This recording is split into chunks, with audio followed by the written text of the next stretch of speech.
தொல்லை இரும்பிறவிச் சூழும் தளை நீக்கி அல்லலறுத்து ஆனந்தமாக்கியதே எல்லை மறுவா நெறிகளிக்கும் வாதவூர்யம் கோன் திருவாசகம் என்னும் தேன்.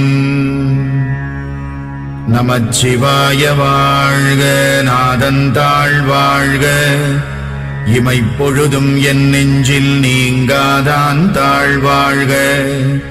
கோகழியாண்ட குருமணி தந்தாள் வாழ்க, ஆகமம் ஆகி நின்று அண்ணிப்பான் தாழ்வாழ்க. ஏகன் அநேகன் இறைவனடி வாழ்க.